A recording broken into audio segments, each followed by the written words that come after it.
Hold Steady for Students. Josh Shipp, 2015, author, speaker, and self-identified former troubled teen turned teen advocate, discusses the importance of holding steady for our students with challenging behavior when they act out.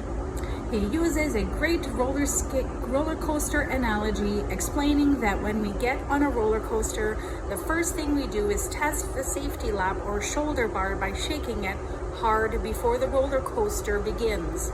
He says that we don't test the safety bar because we want it to fail. We test the safety bar because we want to ensure that it will keep us safe and secure. Shipp further explains that this confirmation test of safety and security is what students do when they challenge their educators. The next time a student tests you with challenging behaviors, take a moment to think about the roller coaster ride analogy. We then ask you to consider yourself as that student's safety bar. Help them know that you are there for them. Show them that you can hold steady when the ride gets rough. Nothing personal. As special educators ourselves, we dealt with our fair share of challenging behaviors. The hardest thing was not to take anything personally. Kate, had a student who was particularly good at figuring out my buttons and pushing them, or so I thought. But the best advice I ever heard was to remember that the challenging behavior was nothing personal. The students I supported invariably had challenging behavior. Whether I was working with them or not, they were all learning how to manage their own behavior. Sometimes I would tell myself, it is not personal. Even though the student has just called me a bitch, it is not about me right now. The challenging behaviors of some students are functions of their disabilities, and they simply need to learn new skills, strategies, and coping mechanisms to help them reduce and replace challenging behavior. Just as you would not get angry with a student who was having difficulty reading because you would assume that this was a function of the student's disability, you should not get angry with students who are struggling to behave. The best, most humane way to respond in these situations is to be helpful, clear, and supportive. Think like a parent. Remember that every student is someone's child. When faced with the student's challenging behavior, imagine that you are someone who deeply loves the student. Try to imagine what it would be like if you had watched the child grow and learn from infancy on ward. How would you react from that perspective? How might you react if it were your son, daughter, niece, or nephew? If you react from a position of love and acceptance, you are much more likely to respond with kindness and humanity than with punishment and control. Helping students to move on.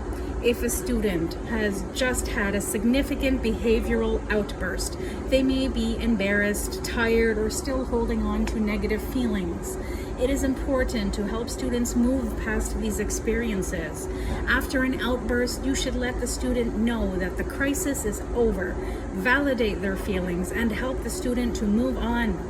The phrase list in Table 8.3 are offered as a guide to help you think about how you can talk to students to get them beyond emotional crises, but the phrases should not be memorized and repeated.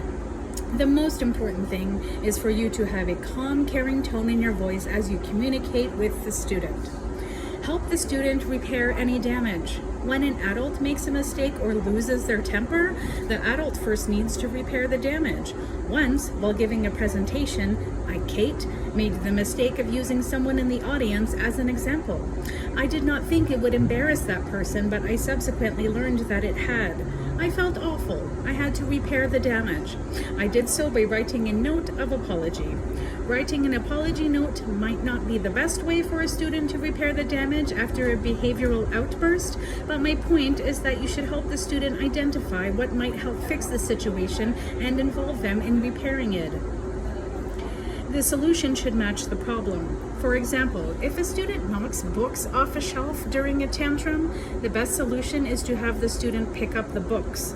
If a student rips up his artwork, the solution might be to have him either tape it together or create a new piece.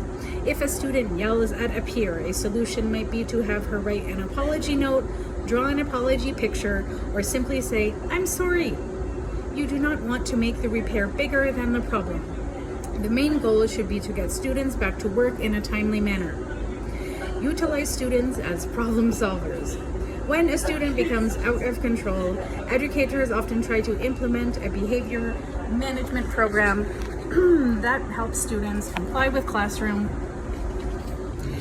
rules in order to do something to rectify the situation. Instead of doing things to students, work with them. What follows is our favorite method for problem solving with students.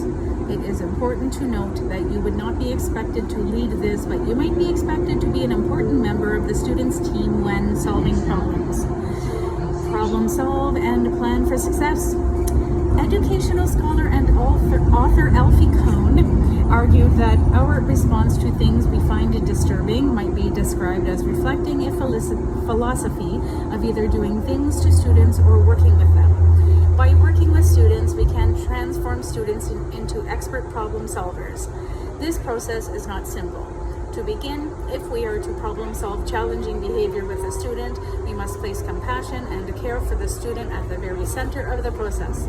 To do so, we recommend assembling a team of educators, family members, and friends who support the student and care about their success.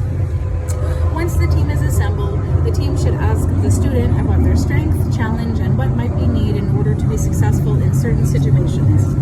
The problem solving should not try to fix the challenging behavior. Instead, it should focus on providing opportunities for the student to increase feelings of acceptance, belonging, empowerment, and success, while simultaneously decreasing challenging behaviors. Reflection.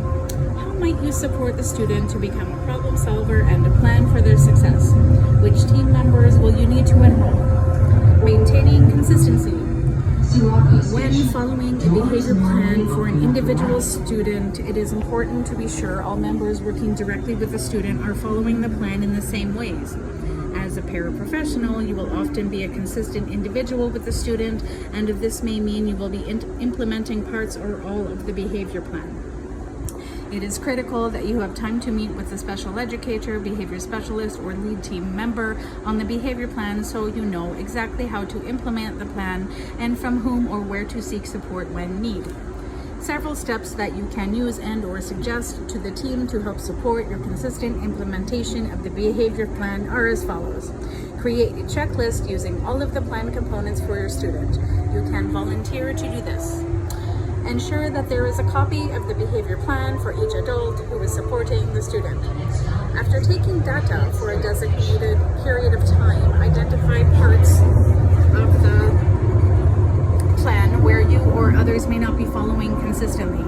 Determine the reason for the inconsistency. If you find inconsistencies, determine steps to regain consistency. Table 8 provides a sample plan for the team